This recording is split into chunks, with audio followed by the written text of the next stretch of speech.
Dragon Ball Sparking Zero releases on October 11th, 2024. Everyone is talking about this game, but there is one thing I've wanted to talk about, and that is 3 characters I would absolutely love to see as DLC characters in Dragon Ball Sparking Zero. I hope you guys keep an open mind, because these characters would be great for this game. Number 3. Hatchiyack. Hatchiyack was the promotional character for Dragon Ball Raging Blast 2. He was a really cool character that not many people knew about at the time, and apart from Super Dragon Ball Heroes World Mission, Hatchiyack has never been in another console Dragon Ball game ever since, so I think he deserves another shot in the spotlight. His Blast 1 moves should be Explosive Wave and Revenger Charge. That way, he has a defensive option and a supportive option. For his Blast 2 moves, I think the best course of action would be to give him Full Power Energy Wave and Ultimate Blow. Since a lot of characters in Dragon Ball Sparking Zero have a Blast and Russian move for their Blast 2, I think these moves could work for Hatchiyack by giving him a long range and close range option. And for his Ultimate Blast, there's only one move that it could be, and that is the Revenger Cannon. Out of the 3 characters, I think Hatchiyack would be the easiest one to make, since he's already been in a Tenkaichi-esque game made by Spike in the past. So when it comes down to selecting his moves and making his animations, they shouldn't have too much of a hard time making them because they've already made them before. Number 2.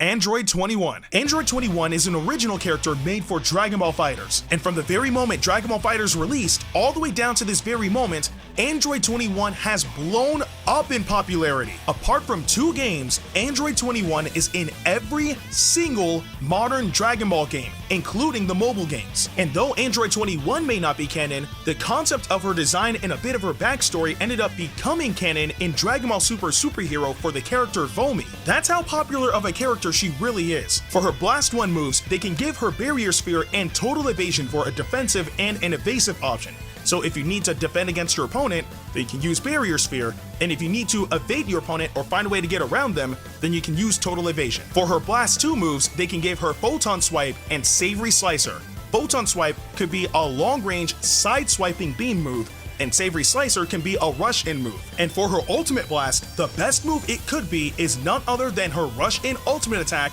Appetizing Rush. But don't forget that Android 21 is able to transform into her evil form as well. Of course, when she transforms into her evil form, it will be an irreversible transformation. And much like other characters in Dragon Ball Sparking Zero, when she transforms, she gets new moves as well. For her Blast 1 moves, she can have Solar Flare as a sabotaging option, and she can also have Sonic Warp as an evasive option. For her Blast 2 moves, she can use Kamehameha as a long-range blast attack, and Total Detonation Ball as a long-range projectile-based attack. And finally, her Ultimate Blast can be none other than her signature move, the Excellent Full Course. Android 21 does have a lot of moves to select from both her base form and her evil form, but out of her entire moveset, I think these moves will allow her to shine the brightest in Dragon Ball Sparking Zero. And finally, number 1, Shallot. Out of the modern game original characters for Dragon Ball, if Android 21 is number 1, then Shallot is definitely number 2. But the reason as to why Shallot is number 1 on my list is because,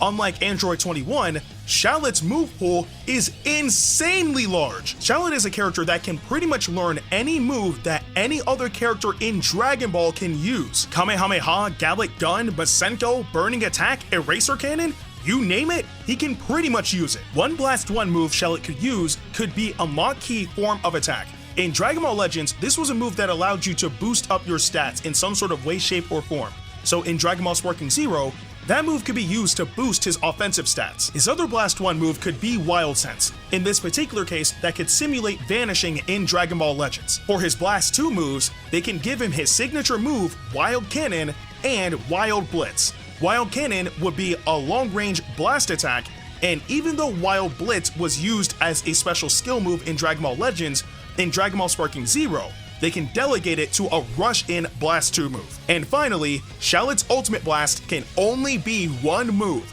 a particular move that consists of the 4 General Arts cards in Dragon Ball Legends that ends with a devastating finishing blow.